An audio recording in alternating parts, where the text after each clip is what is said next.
So a very warm welcome from my side to everybody attending our webinar on the CEU Executive MBA Fellowship. My name is Albert Kehrer. I'm the CEO of PROUT at Work, and I play today only a very minor role, let's put it that way. Some of you may know that in cooperation with the CEU, the Central European University, we offer a fellowship for the upcoming CEU Executive MBA, and we have with this seminar we would like to give you some more information about the MBA program and how to apply for the fellowship, if I'm correctly informed. We also have one participant of the MBA and fellow of the PROUT at Work Fellowship, Enno, who will share his insights on the program, and this is certainly something you don't get at all MBA programs. But before we get into the details, I'm very much honored that we have Professor Maciej Kisilowski with us. Maciej is the Executive MBA, the CEU Executive MBA Faculty Director and Associate Professor of Law and Strategy. He will give us a keynote with the interesting title, Entrepreneurship and Disadvantaged Groups, a Silver Bullet. And this is certainly something very interesting I'm looking forward to. Maciej has a degree in Yale, in Princeton, and INSEAD, and he publishes in 3 disciplines: management, law, and political economy. And he is not only an advisor of governments and international organizations, but also, engage in progressive political movements around the world. So, Maciej, the stage is yours, I would say.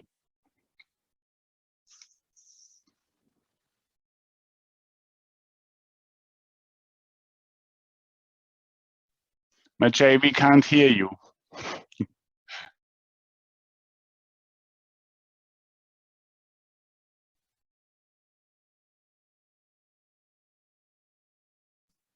Okay, now you can hear me. So let me do it one more time. Welcome everybody, both watching synchronously and asynchronously. Thank you so much, Albert, for the introduction and invitation. Yes, I am going to talk about this topic of intersection or overlap between entrepreneurship, the challenges faced by disadvantaged groups in the context of the post-pandemic realities. I am, as Albert mentioned, a scholar at the edge of management, policy, political economy, and public law. Why I am interested in this topic? Because the support for entrepreneurs coming from disadvantaged groups is in large part driven by policy, by government actions. A standard handbook in the field describes policies that promote entrepreneurship and business ownership among these disadvantaged groups as widespread in Europe and North America especially, but also elsewhere.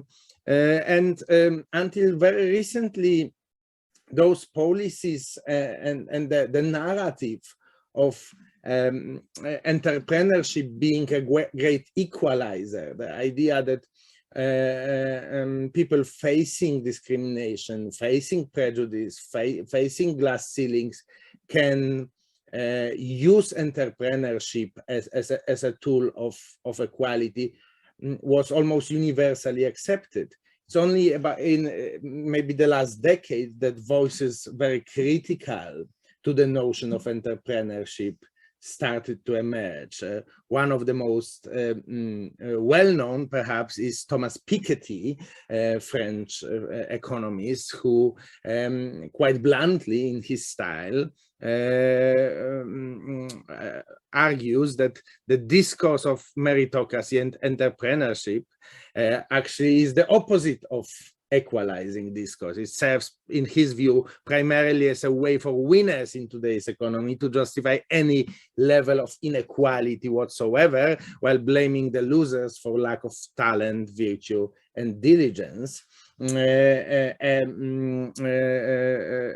Another very influential voice in the same kind of tone is sorry, I actually don't have the other quote. I actually replicated, copy pasted Piketty twice, but the photo is very very much connected with the second voice that I wanted to mention. Another famous economist, Mariana Mazzucato, who criticizes the so-called cult of smallness. Yes, the idea that we support small and medium sized enterprises just because they are small, irrespective of actual data showing us whether they help or hurt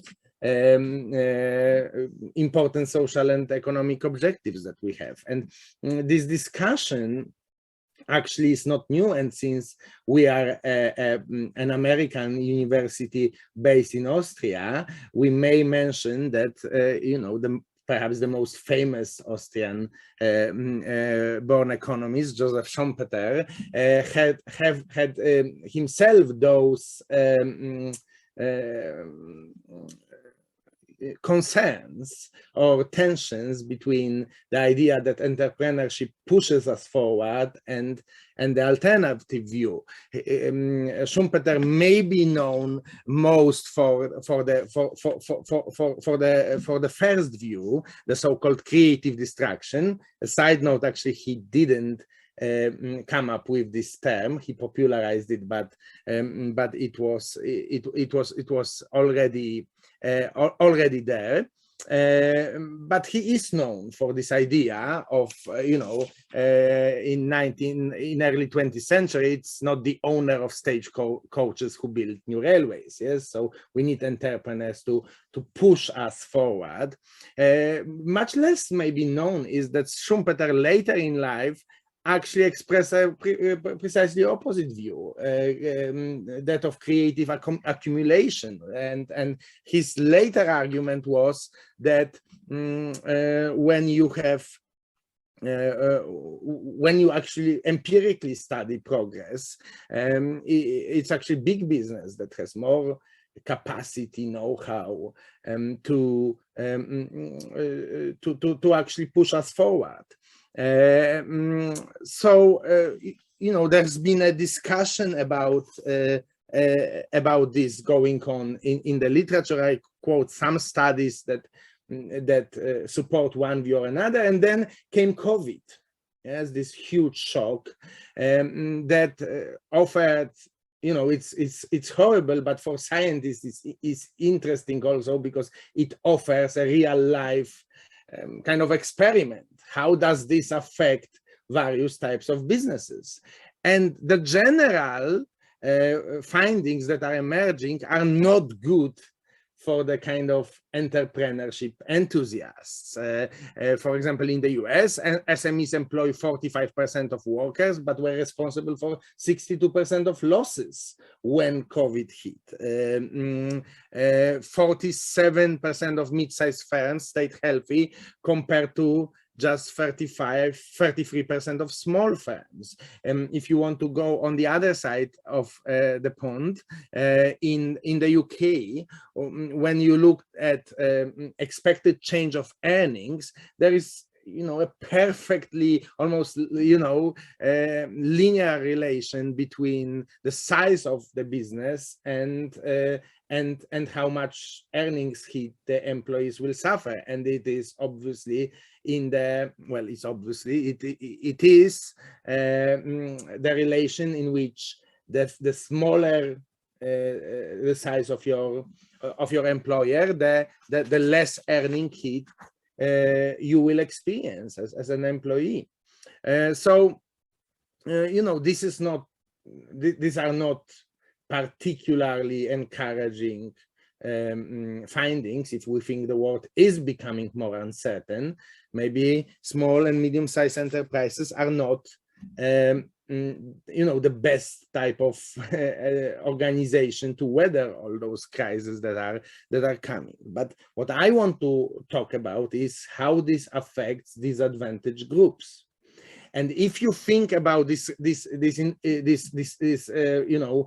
inverse relation, the larger you are, the less severe impact of the pandemic on your employees. We may want to start from noticing that small businesses owned by minority owners are significantly, on average, significantly smaller than non-minority owned businesses, and have even more is the difference in revenues, in receipts. Yes.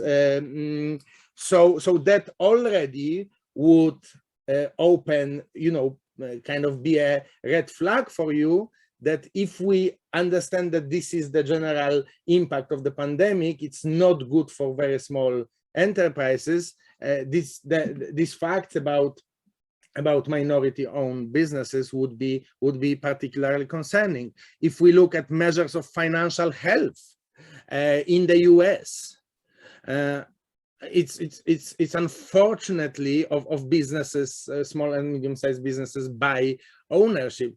It's almost the reflection of racial structures of oppression in American society. Yes, the most at-risk business, and that's before the pandemic. I mean, it comes from the 2020 report, but the data is from before the pandemic, where non-Hispanic Black-owned businesses, then Hispanic-owned businesses, then non-Hispanic Asian businesses, and the least at risk were white-owned businesses. And now in 22, we already have studies of what happened during the pandemic, and the results are very, very troubling and very concerning. SMEs owned by African Americans and immigrants experienced largest losses. That's US data. Canadian data, women-owned businesses fire disproportionately higher percentage of workers. Brazilian data, self-employed Blacks lost significantly more hours per week than self-employed whites, and the same was, although not to the same extent, with mixed race and entrepreneurs. The German data, women self-employed 33% more likely to expect income losses than male self-employed, and also when the government responds with an intention to help small businesses, unfortunately the structures of prejudice also prevail. Yes, so for example, per employee amount of the PPP, Paycheck Protection Program, the main US program instituted in response to pandemic, which was championed as this, help coming for the small and medium enterprise owners, the bedrock of US economy, it's still smaller for minority businesses. Yes, so what conclusions can we draw from this data? Well, think about what privilege means in the context of entrepreneurship. Yes, and particularly white privilege and male privilege, but all sorts of privileges. Yes, I mean, it's access to network. Yes, it's much easier for you to get to professional and relevant networks. Access to capital. It's much easier for you to get financing, or you already have your own capital, including inherited capital. Access to attractive sectors. That's another very interesting study that shows that basically minority-owned small businesses are not distributed randomly across sectors. They are concentrated in sectors like accommodation and food services, or retail or personal services when the pandemic hit hardest. and the services like finance or scientific technical services are much more white owned, and they have been hit the less. Apart from that, let me tell you about spare time. I mean, which is especially important for those results about women entrepreneurs. Yes, it's just like it is much. You can see how it may be much easier to navigate the kind of household and childcare responsibilities, which because of patriarchy still predominantly fall on women. When you are in a big organization, you may negotiate with your superior and with your colleagues. When you are an entrepreneur, and basically, you can simply lose customers and nobody's going to give you any break. And last but not least, there are very different consequences of failure. Yes, we were seeing more risk of failure among minority-owned businesses, but think about consequences of failure. Like when you have access to capital, access to network, if you fail, you can go to another business, or you can draw on your savings or your inherited wealth, or just go to back to a corporate sector. If you are a much more disadvantaged entrepreneur, the consequences of failure may be catastrophic. So all in all, what is the takeaway? Definitely the COVID era data shows that entrepreneurship is not a silver bullet. It's not this magical equalizer. And I would go even farther. Maybe in uncertain times, these crusades that we tend to engage against big business may actually be ill-advised, because large corporations can better shield their employees. And from our perspective, as those who want to support justice and want to support equality, these results also represent a call of action, for action. Yes, that we need big business to become more just and sustainable. There is no easy off-ramp from changing the way big business works, because you can't simply equalize by oppressed minorities leaving and going to entrepreneurship. We of course also need more equal entrepreneurship opportunities, and government safety net must play a role all along. So this would be the takeaways. I would be happy to take questions or hear criticism of that short analysis. Thank you so much for your attention. Thank you very much, Maciej. This was very interesting and very disappointing. I thought, as a gay man, I have, the world is open for me, but it seems to be very risky to start my own business. As a, person belonging to a minority group, but I may have the privilege of being a cis white male person in this whole thing. The question is, what should we do? People from underprivileged groups, staying in large companies means there is a pink ceiling, there's a glass ceiling, or whatever ceiling, so we can't progress. And leaving the company, starting our own business seems to be quite risky. Yeah, so I see this data as really, kind of reality check. No alternative to making big business and the corporate world just, and breaking the pink ceilings and breaking the glass ceilings, and in many ways, this myth of entrepreneurship as an alternative may actually decrease our sense of urgency, and just like the reality that as times become more uncertain, it may be that we will, more and more of us will need to work in large organizations, because those organizations will simply be better equipped to weather crisis, climate crisis, geopolitical crisis, health crisis, and so I wanted to show it so that we realize that in many ways, my interpretation is that there is simply no alternative, that there is no alternative to changing corporate work, making corporate work more just, diversifying not only as a token, but like diversifying real power, you know, diversifying at the top.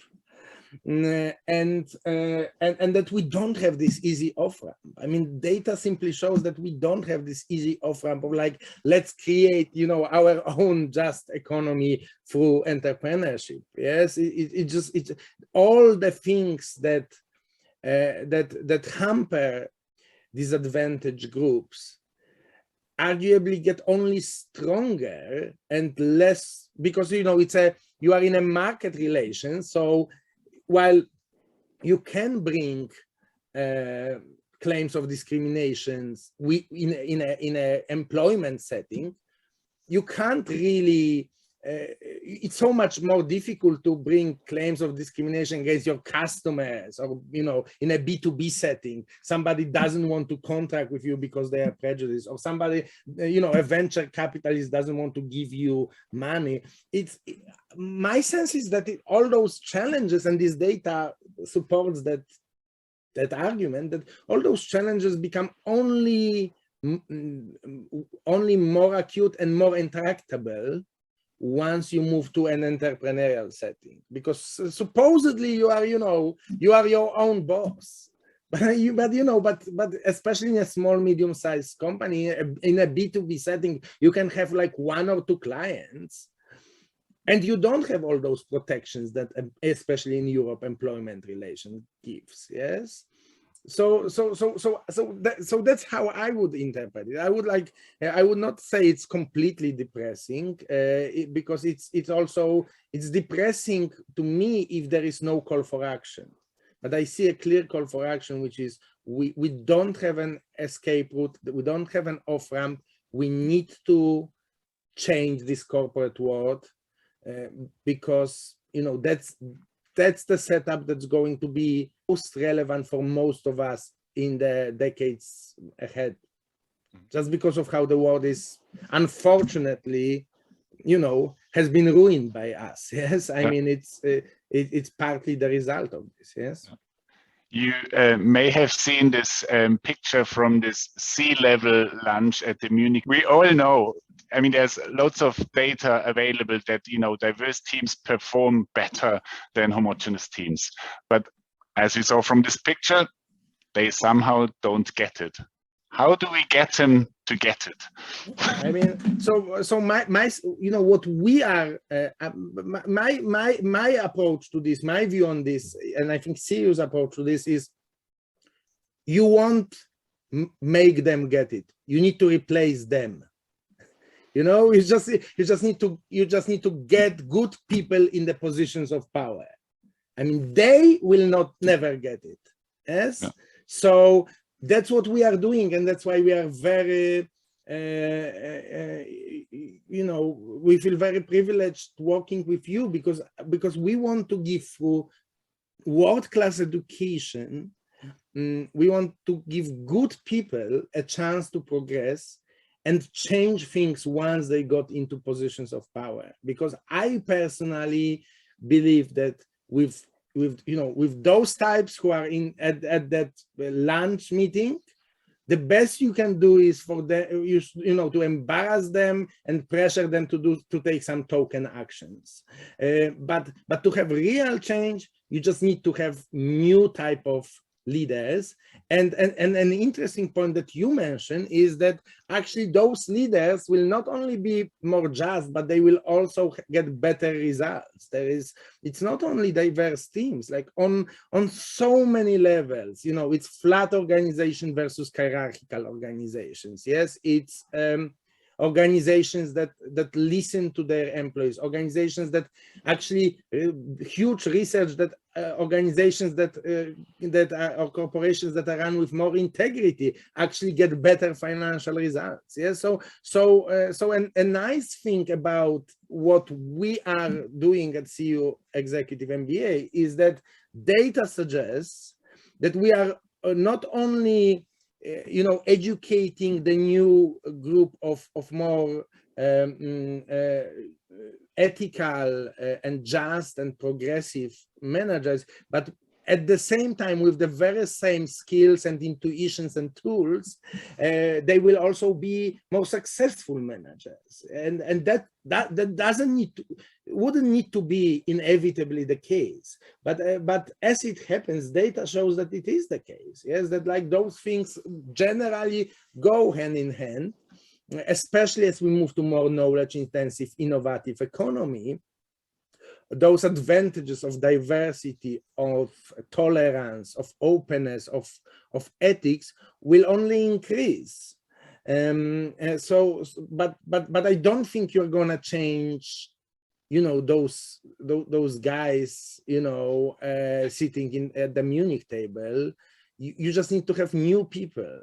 And I think that's part of the reason why CEU is investing so much in this executive. Everybody asks us, like, you must be like the only program in Europe, if not in the world, where, you know, you run an executive MBA not to make money, but actually you subsidize, the university subsidizes it heavily. Why are you doing it? Yes, why are you not charging the same as other business schools in Europe? And our response is because if you do it just like everybody else, you will create the same type of executives and leaders as everybody else. And we urgently need to create completely different people with completely different mindset. Excellent. Thank you very much, Maciej, for your keynote and your insights. That was really interesting. I loved it. And we are now a little bit over time, but I thought it was worth it, definitely. But now we have two more people who will, you know, tell a little bit. And the next one is Thomas Lumley. He's the Senior Program Manager of the MBA program at CEU, and he will tell us a little bit about the CEU program. Perfect. Thank you very much, Albert, and thank you very much for this opportunity for having us. Let me share. Yeah, thank you very much. I will talk about, I mean, Maciej talked about who we are, what we are doing and why we are doing it. And I want to emphasize on the details on what we are delivering. So let me get started with the question that you might have. The question is an MBA still worth it in times like this? Because you don't have to go very far these days to encounter that we are witnessing fundamental transformations in a world in a century. In 2008, we've seen a big financial crisis. In 2015, we've seen a big refugee crisis. And right now, we are in the biggest pandemic in over a century. And these changes are part of a much broader set of transformation that is taking place. And some of them are positive, and some of them are pretty dangerous. And the key question is, how do we as business professionals, how do you as business professionals prepare for this challenging and overall unpredictable environment? And the obvious question is an MBA the way to do it? Because we have seen an explosion of online education over the last 2 years, and I'll show you why we believe our MBA is still worth it. So if you're interested in further education, you usually start reaching for the stars because you deserve the best education out there. And of course, you're looking out for the best education out there. And what you tend to find is mostly the leading business schools in the world in the US. And what they offer is a very differentiated, very mission-driven MBA curriculum, which means they offer a certain expertise, a certain perspective, or a certain mission. The leading business schools in the world, most of them are based in the United Kingdom or in the United States, of course, offer global faculty with top credentials, which means you will have the opportunity to meet professors, lecturers from around the world and coming from the best universities, educated at the best universities out there. The international argument also applies to the student body. Thanks to their full-time format and their reputation, these business schools offer a very international student body.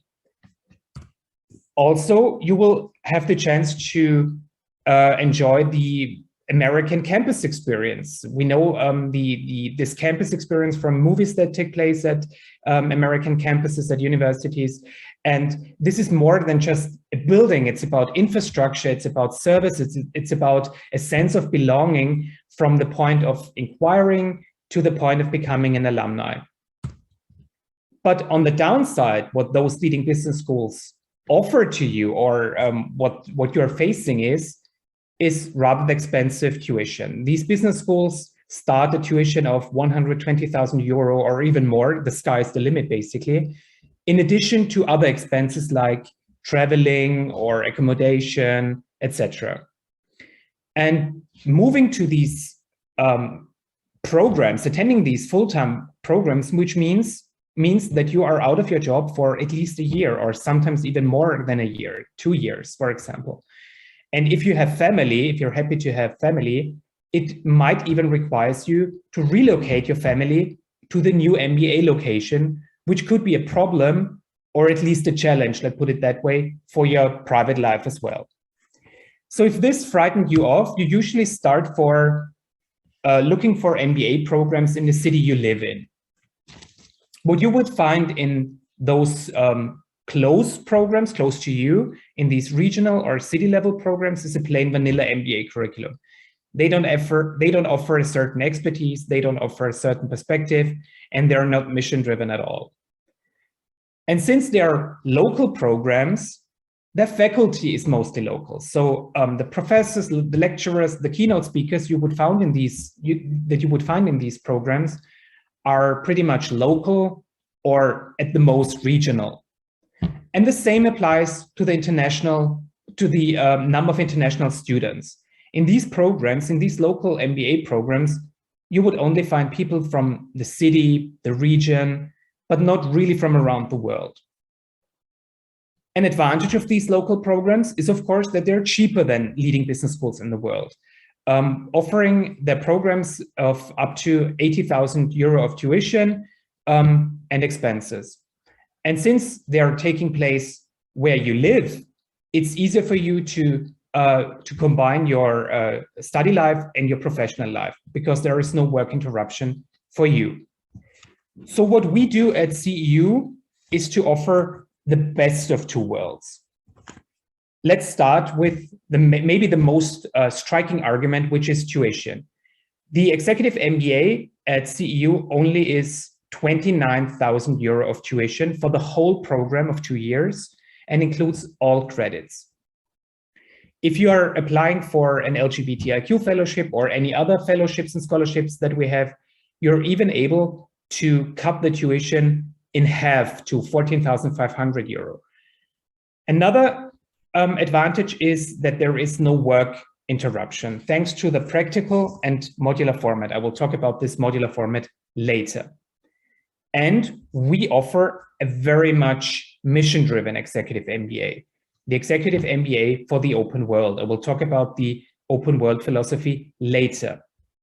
We have an international student body because of the modularity of the program. So people from 5 continents are flying out to our modules, which is a major advantage of the program. By the way, we are the second most international university in the world, and this is being reflected in the student body, in the faculty body, and of course, in the alumni body. So speaking of the global faculty, you will meet faculty members from around the world, coming from the best universities out there, from the leading business schools that you've done research on, most likely. So when we say world-class faculty, we really mean it. For example, for economics, Mark Kaufmann, an expert in applied theory with a PhD from Harvard University. Or Professor Aissusenius with a PhD from Florida University. She's an expert on marketing and in particular emotional marketing. The course on big data and artificial intelligence will be taught by Miklos Koran, one of the leading scholars in his fields in Europe with a Harvard PhD. Or for leadership, Austin, our world-class psychologist with executive education experience on 4 continents. he will lead the way in the leadership classes. If you're new to finance, Joy is a uniquely gifted educator. Generation after generation of our participants just tell us how she's unique in explaining very complex financial concepts and giving you the language, the linguistics, to talk to your stakeholders about balance sheets and finances. If you're already experienced in finance, you'll be placed in the advanced track course with Adam Zawodowski, a leading expert on complex investments with a PhD from Princeton.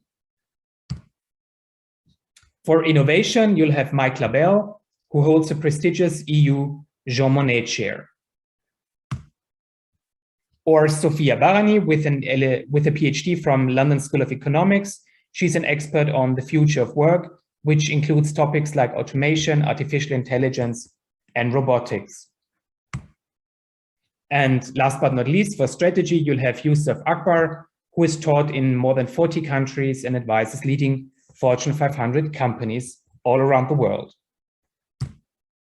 So just to give you, that was just an overview of some of our faculty members, just to show you about their academic expertise and excellence and their international background. And I would like to introduce you to a selection of our visiting faculty that we invite to teach your modules and electives. For example, Christian Zelos, an expert on innovation management from Stanford University, or Miklos Savary, an expert on digitalization and digital marketing from Columbia University. Omar Hernandez from Berkeley Haas Business Schools is an expert on operations management, or Professor Hui Chen from the University of Zurich, and Professor Paula Caproni from the University of Michigan. So here's what the program looks like. It's a 10-module program, and the dates you see on the screen right now are not going to change. So you can basically plan your studying around professional and family activities based on these dates. As you can see in the top row, we have 3 modules in the first year, 4 modules in the second year, which is the center row, and 3 modules in the last year. And it's a program that gives you full flexibility and balance in your life. You might have noticed that we are piggybacking around popular European holidays like May 1st or November 1st or August 15, when it's easier for you to take time off because it's a long weekend for you anyways, so you can attend our modules on site easier. In the summers, which is the center column, our bespoke and cutting-edge leadership program takes place on our beautiful Budapest campus, and you'll have the opportunity to benefit from the electives from the faculty in the world we invite to teach your classes. So one day there will come the day when you finish with us and you will join the CEU alumni from around the world. As I already said, CEU is the second most international university in the world, and you can rely on an active elite network of more than 18,000 professionals around the world. We have city-level chapters, we have country-level chapters. Basically, wherever you are in the world, or wherever you might go in the world in the future, you will find CEU alumni to interact with, and CEU alumni in all industries, in all countries, with all diverse backgrounds. And this is a network that you can count on, and one of the key assets that we have. The Alumni Outreach is very American-driven, so it's easy to approach them in a structured way. So if you're looking for a person that you don't know yet, but you want to establish contact to a person in a specific industry, in a specific city, in a specific country, you can take use of our alumni relations in order to establish contact. Or in an informal way, you can just reach out in our social media groups on LinkedIn, on Facebook, if you're just looking for people in a city to mingle with and make new friends with. So the question is, how are we able to offer such a high quality program at only 29,000 euro of basic tuition? And the answer is pretty simple and lies in our founder and benefactor, George Soros, who created CEU with the mission to promote open society. Just recently, George Soros made a further contribution to CEU's mission by offering another $1 billion, billion with a B, an endowment to create the Open Society University Network, which means we are the best endowed university in Europe. So what does the Executive MBA for the open world mean? What makes CEU so unique compared to other programs? First of all, when we talk about the open world, we mean skepticism towards dogmas, towards hierarchies and privileges, both in context of how we teach, but also in composition of the cohort.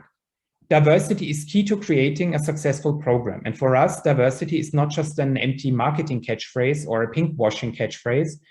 It's part of our DNA in order to empower people of our societies. Secondly, we believe in debate and radical rational thinking. Every idea can be challenged. And we believe in facts and arguments rather than narratives and fake news, because it's narratives and fake news that create polarization in our societies these days.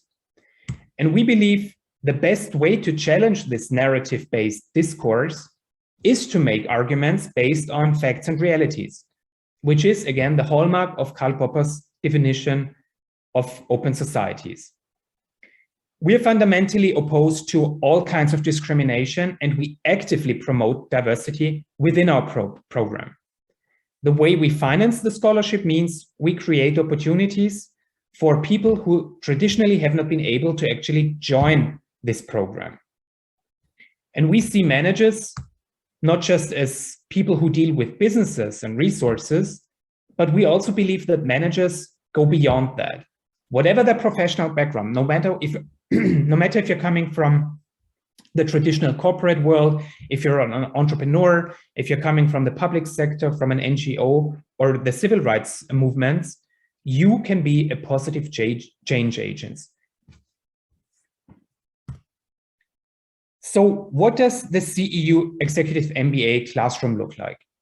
Currently, we have 65 managers with an average of 14 years of work experience, including a minimum of 3 years of leadership/managerial experience. As you can see from the background image, we use state-of-the-art classroom technology and setups in order to facilitate discussion and lively interaction in class. We make use of case-based learning rather than traditional lectures that you would find in local MBA programs. And we want to take you, experts in your specific field, from this level of functional expertise to the strategic level. You have the opportunity, the possibility to join in for online education if you want to. At every module, you have the full flexibility to decide if you want to do it, to attend it on-site or online. Every participant can choose freely to join online or on-site. However, we encourage everybody to attend on-site because it's just a better learning experience. Education, the knowledge of transfer, the transfer of knowledge is more than just watching a video on Zoom or on YouTube. It's about interaction in class. It's about having lunch breaks and coffee breaks together. It's about socializing after class and, you know, spending your time together in order to build up a network that you can rely on. But if you want to participate online, we have invested heavily to offer the best online education experience for you. We have invested in studio-grade microphones capturing not only the lecturers, but also the your fellow participants. We have invested heavily in large screens and high-quality cameras, so it's easier for you to follow the debate in class. And we have created physical virtual breakout rooms for support teams. As you can see on the left side, that's just one of our conference calls that we had. The support teams are color-coded, so when you're in a video call online, it's easier for you to allocate who said what. It shows the name and the support team of that person, so it's easier for you to follow the debate through personalized virtual backgrounds that we created. Speaking of support teams, I already mentioned that diversity is not just an empty catchphrase for us, but it's part of our DNA. This is being translated in the support teams, because in the support teams, you will be proactively exposed to a very diverse group of people. You will not be placed in a group of people coming from the same industry, from the same company, from the same country, or from the same linguistic background, you will be placed in a group of people coming from diverse industries, diverse countries, diverse cultures, and diverse languages, because this is where the learning experience really kicks in. When you're exposed to different learning techniques, to different solution-making and decision-making processes, this is where the diversity, the benefit of diversity really kicks in. And of course, we offer high-quality individual support on every level that you're with us, from the level of inquiring about the program, to applying for the program, to enrolling into the program, to being a current student, or becoming an alumni. You deserve the best individual support out there. So as I already mentioned, tuition is 29,000 euro for the whole program and includes all the credits. With scholarships and fellowships, you're able to reduce the tuition, of course, because we want to proactively get you into the program. You have the advantage of online participation if you want to.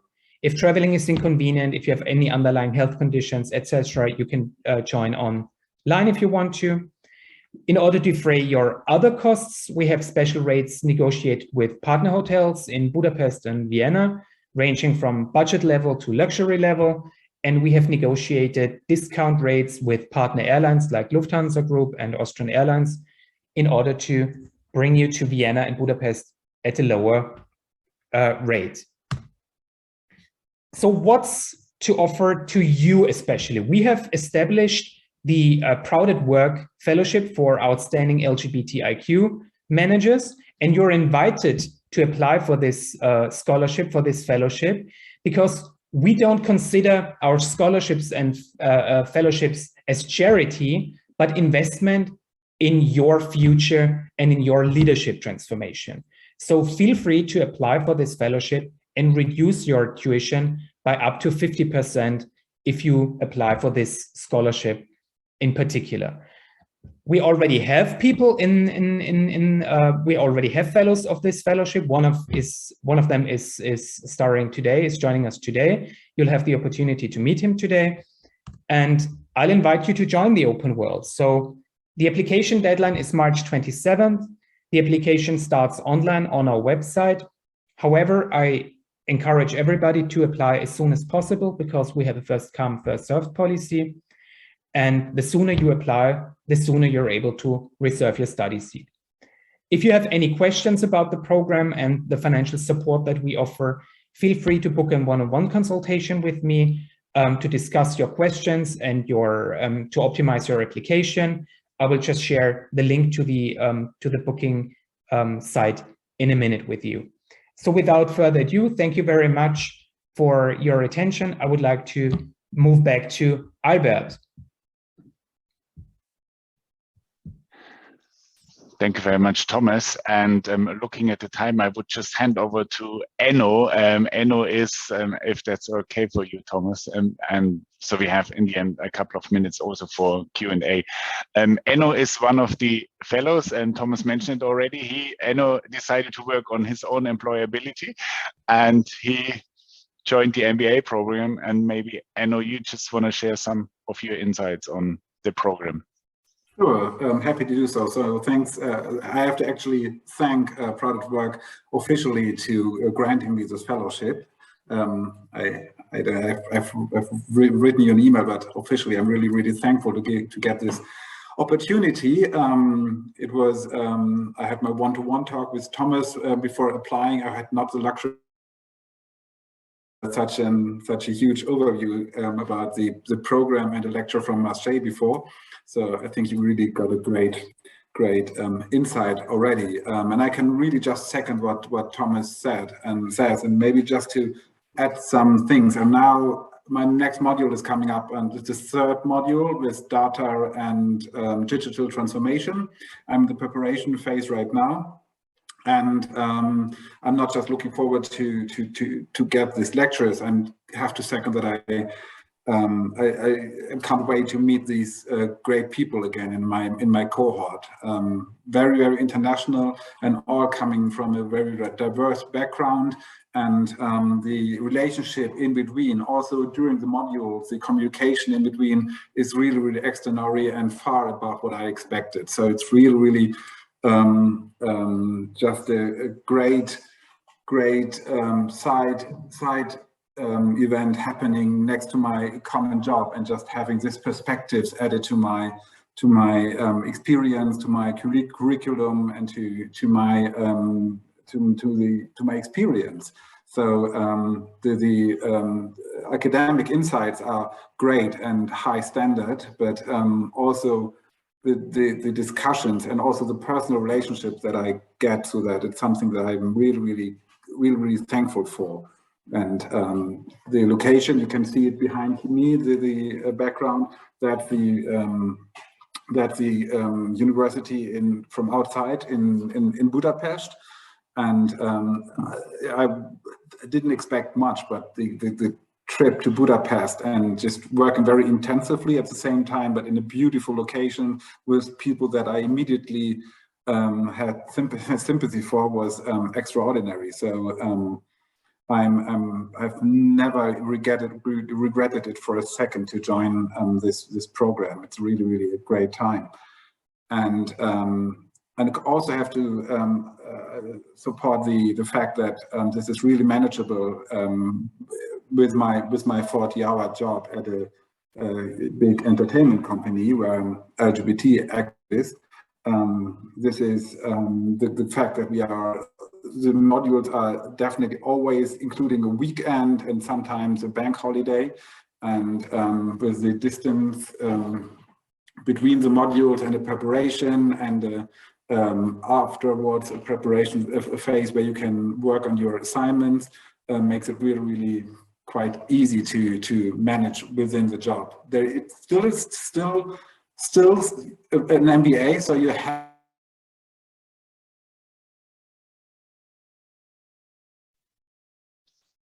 Now it seems we are losing or lost Enno, which is a shame, because it's the best marketing material you can have for the CEU, I guess, Thomas. He is back. Just let me add, it was really a great decision, and I'm really capable to arrange and organize everything around my job. Perfect. Thank you very much, Enno. Now, we also have time for questions to Thomas, to Maciej, and Enno. Hendy, you're the only one in the call. If you will have now any questions, just ask your questions. So when you get the Proud at Work fellowship, what kind of commitment does it entail towards Proud at Work? Because I was also an alumni scholarship recipient before for CEU. And in exchange for that, we had to do some promotional activities for the alumni services department. So will there be a time wherein, like, if I were to get the fellowship, is there like a return service agreement that I have to do some activities promoting the foundation? No, definitely not. I mean, the fellowship is a fellowship for itself. It's financial support. It's merit-based, so it kind of acknowledges your merits that you have already achieved so far, but it's not a contract where you're obliged to do anything. You're most welcome to help us promote, to spread the word, to engage with LGBT communities, and to engage with your communities. But there is no obligation to do so, and you should only do so if you have, the passion about it and the willingness to do so. Because, I mean, people like Enno, who are happy and confident about the program, are the best brand ambassadors that we could have, and no other people could, lobby for the program if you force them to do so. So feel free, if you're committed to it, feel free to do so, but there's no requirement. Amazing, thank you. I have collected questions from the audience, maybe for Maciej, because he's been dealing with that issue on the academic level, which is the question about COVID, the COVID situation, because it's the elephant in the room in these times. Yes, so thank you. So our approach to COVID is we do everything possible to make sure that you can participate on site. We give you an option to do it online, but it's never the same. And we do it in a way to make it safe. And Thomas very nicely commented on open society spirit, which is fact-based. So we are very fact-based and data-driven on this. And we know that the best way to, if you want to gather large groups in a pandemic, the best way to avoid infections is test. So we test, and test some more. All of this is done at our expense, at the university expense. And I think it gives people a lot of peace of mind. The effect of this, let me just conclude briefly, the effect of this is throughout the pandemic, we had only one fully online module in March 2020 when the whole Europe was in lockdown. So it was legally not possible to open up. So every other module had an on-site possibility, and we didn't have a single infection on the module. Speaking of tests, maybe move on to the academic context of tests. Are there any exams? Is there a thesis to write? What a nice transition. So yes, the exams also come free, and the positive outcome is actually good in the exam. Yes, so most of the, and can also comment on it, most of the courses have projects, team projects. We have a few that have exams. Exams are taken during a kind of 10-day exam period outside the module at home. So like during the module, we don't waste any time on like writing exams. Yes, we discuss, we exchange ideas, we solve problems, we learn. But for some classes, more quantitative classes, you will have exam during an exam period. You take it whenever you want during that period, and you do it on online. And maybe you want to add something. Yeah, it's open books exams mostly, so you can work with your notes and so on. So they were all doable, not like not plain sailing, but you can manage if you listen to the lecturer and work with the material. And it looks like these are for the foundation classes, like finance 1 and 2, data, and and controlling. I think these were the ones. And now we switch a bit to the more content-based. After the foundation is there, we go to digital transformation. I don't think there is an exam in that, so there's a more of a group work in that. So that's where we switch. And I think and I know it's in the first year, so of course in the second year the experience mix would be even more skewed towards projects. And we are switching to electives, so we will have smaller groups and more focused classes. Exactly. In the summer module, basically you choose from 26 electives each year, and every year you have a new selection. So it's a huge choice as well. And there is no thesis to write, so we're not wasting your time after the 10 modules, sending you back to university libraries where you will be sitting at night studying, doing research and writing a paper that's gonna dust in a library shelf. You will be working on a capstone project over 2 years, which basically is a project that deals with a problem or a situation from your specific professional environment. You can choose the topic and the challenge freely. You will be working with a professor over 2 years, and it will be finished with the last module. So with the last module, you will be done with the modules and the capstone project. And the capstone project's aim is to put into practice what you have learned in theory in the modules. So basically, actually, I need to add one addition here. Unless you want to, CEU is very generous. If you want to stay more with us, and for example, you want to do capstone only after you do your entire coursework, most universities charge you for that. We don't.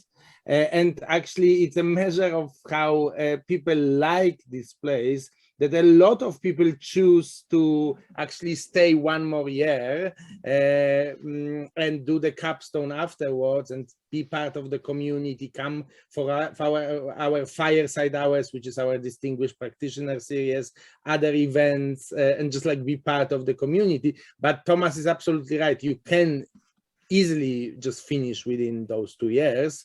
It's just that a lot of people don't want to leave, which is a compliment to us. But before we're talking about people leaving the program, let's talk about people getting into the program. So what are the application requirements? Who are we looking for? We are looking for people with at least 8 years of work experience. Exceptions can be made, but of course, you would need to argue why you would be still eligible for such an exception. Of these 8 years, we require 3 years of leadership, of any kind of leadership and managerial experience. Again, there can be exceptions made, but you would need to argue for them. You would have to have a university degree from any field of study, could be business, could be politics, but it could be piano or dancing as well. We have people in the program coming from the traditional corporate world, but also from culture, arts, medical, from the medical industry and engineering. So diversity is really out there. You would need to present a proof of English, which you can do easily online with Duolingo or TOEFL home tests and these services. And of course, you would need to provide some documents like motivational letter or a CV. That's basically the whole application requirement that we ask from you. And I think we can kind of move on quickly to the last question, which is the question about financial support. We offer a variety of financial support, like need-based scholarships or country-specific merit-based scholarships, for example, for international female leaders, for people with managers with a disability, for ethnic minorities, etc., etc. But in this context, I would like to emphasize our PROUT at Work LGBT IQ Fellowship, where interested people can cut their tuition by half, basically, if PROUT at Work approves their application, because we're collaborating on this fellowship, and PROUT at Work has an equal say on who will receive their fellowship. So without further ado, I would like to move on to Albert and would like to express my gratitude for having us today. And Albert, the floor is yours again. Thank you very much, Thomas. You also answered the one question I received, who decides about awarding the fellowship. That's what you mentioned already. It's you and us. But we always agreed in the past, last year, so that was good.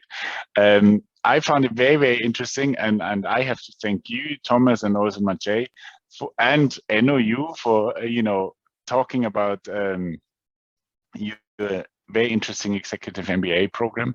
If anyone has any questions, Thomas put a link on the chat tool, how you can reach him for any further questions. I would be very happy if we were able to decide about a fellowship this year again. That would be really good. And yeah, so I'm looking forward to seeing you very soon again in one of our webinars. Thanks very much.